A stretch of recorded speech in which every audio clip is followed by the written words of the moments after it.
What's going on, YouTube? This is SG1 Sports, and we are going to preview the 2024 schedule for the Miami Hurricanes. Also give you a very early projected record for this team. Keep in mind, this is not a prediction, it's just a projection.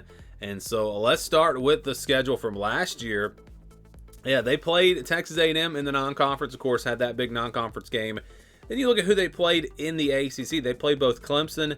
Well, they played Clemson, NC State, Florida State, and Louisville. So they played really all of the top teams out of the ACC last season. Also North Carolina, who was, well, I guess they weren't really all that great last season, but still, they played the better teams in the ACC last season. How about in 2024? Will that be the case? Well, here's the schedule. Let's break it down. We'll start with the non-conference. They'll play at Florida, also play at South Florida, which is really interesting. They're going to play 2 road games in the state of Florida. They'll play Florida A&M at home and then Ball State. So you play 3 Florida schools and then just kind of randomly Ball State. But that's the non-conference schedule, and cannot wait for that Miami-Florida matchup. Should be a good one in week 1. You look at the home schedule, there's Florida A&M and Ball State, then Virginia Tech, Florida State, Duke, and Wake Forest. Duke perhaps taking a step back. Wake Forest wasn't great last year. Virginia Tech is a team that maybe is on the rise, and then Florida State. Obviously, that's going to be a tough one, rivalry game there. You look at the road schedule, at Florida and at USF, I should say, as I mentioned before. And then they have Cal, Louisville, Georgia Tech, and Syracuse. Louisville and Georgia Tech especially, I think will be tough games. Maybe even Syracuse, and Cal is all the way across the country. So that's not a terrible road schedule, but there's no guarantee wins, on this road schedule. They absolutely could lose any of these games on the road. Louisville, again, I think is going to be the toughest. So that's the road schedule. Let's go week by week now. They'll start with Florida on August 31st on the road. And again, that should be a really good game there. Florida A&M on September 7th at home. And then Ball State on the 14th. They'll follow that up with South Florida on the road on September 21st. So they play all 4 of their non-conference games in the first 4 weeks of the season. So they play all non-conference games first, then they get into conference play. They'll play Virginia Tech at home on, I believe, a Friday night. That's going to be a good one there to kick off ACC play. Then they'll play California on October the 5th on the road.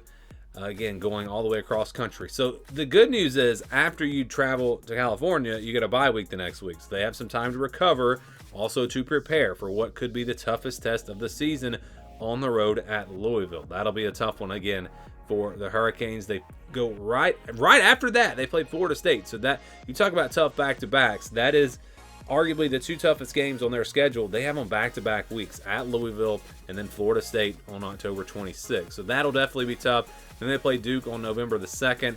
And then it's on the road at Georgia Tech November 9th. This is a team that's just given Miami fits the last few years. So obviously that's going to be a tough one. They get another bye, get their second bye week, so this one comes pretty late, but they get another bye week after Georgia Tech. Then they finish things up with Wake Forest and on the road at Syracuse. Some people starting to maybe hype up this Syracuse team just a little bit. They were not great last year, but they have a new coach and some new roster pieces, so that'll be an interesting matchup there to close out the season. So when I look at this schedule, the first bye week I think is in a great spot after going to California before playing Louisville. Maybe you'd like to have that other bye week before Georgia Tech, again, just because Miami has struggled in that game in the past. But yeah, pretty good spots for the bye weeks. They don't play Clemson. They don't play NC State. So you're talking about 2 of the better teams in the conference. They don't play either one of those, so it's not as bad as it was last year. And then the tough stretches, it's really just that back-to-back right there with Louisville and Florida State. That is the only really tough back-to-backs that they have all year. So again, the schedule that sets up pretty well for Miami, honestly, and I think it gives them a chance to maybe get to that ACC championship game this season. I think it's going to be a wide open race in the conference, but let's get into the projection now. So these are projections from last year. Of course, they went 7-5 in the regular season, which is exactly what our projections showed. Our projections showed them at 7-5. My personal prediction was 8-4. I thought they'd do a little bit better. And again, you look at that one game against Georgia Tech where they really should have won, just take a knee, and they would have been 8-4. And they were close in some other games as well. Athlon had been 8-4, and then the over/under for this team at 7.5. So they were able to. So they were actually under that, and I think most people probably would have said that they'd go over. So again, Vegas probably won a lot of money on that one. So let's get to the projection now. This is the scale that we use. If it's under 20 or over 80, those are pretty much guaranteed wins or losses.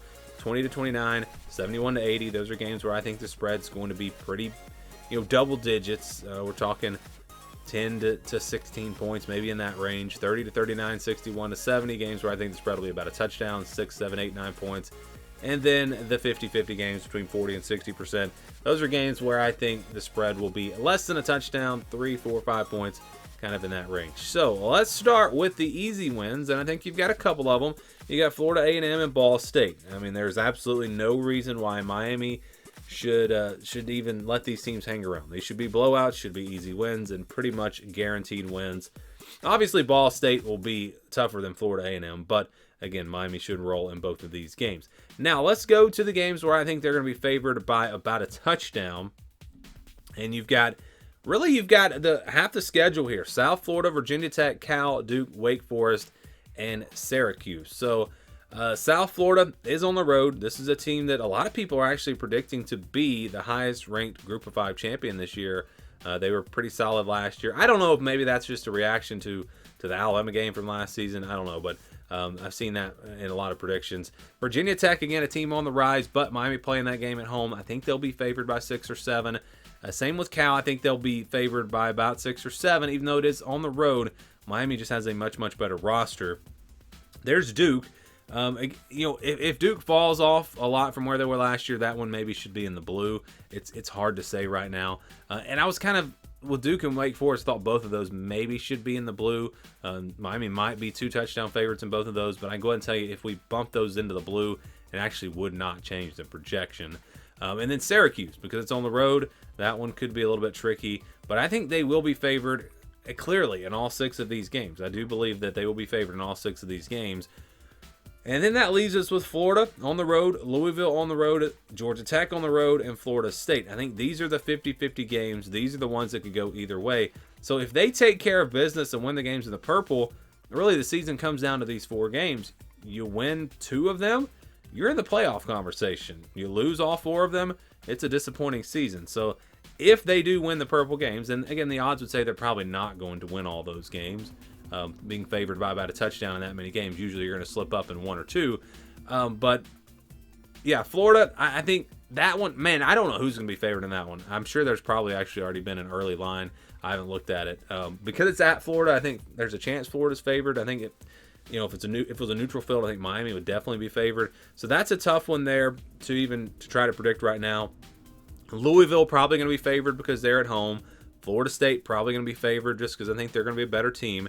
And then Georgia Tech, I don't know who's going to be favored. Probably Miami would be favored. And so, if you lose to Louisville and Florida State, win every other game, you're still 10-2, probably in the ACC championship, depending on what happens in the rest of the conference. And potentially, all you really got to do, you just got to get to the ACC championship and win it, and you're in the college football playoff. So if Miami is not, I'm telling you, they're not that far away from being potentially in the college football playoff this year. But the projection is 8-4. So that's what the projected record would be. So they'd split the 50-50 games. And again, when you've got 6 of these games in the purple, the odds would say you're probably going to go about 4-2 in those. And then again, lose 2 50-50 games. That's how you get to 8-4. They would be closer to 9-3 if we put Wake Forest and Duke in the blue, but that they would still actually be 8-4, but just a little bit closer to 9-3. So those are the early projections for Miami. Again, 8-4, that projected record. You agree? You disagree? Give me your thoughts on this team down in the comments below.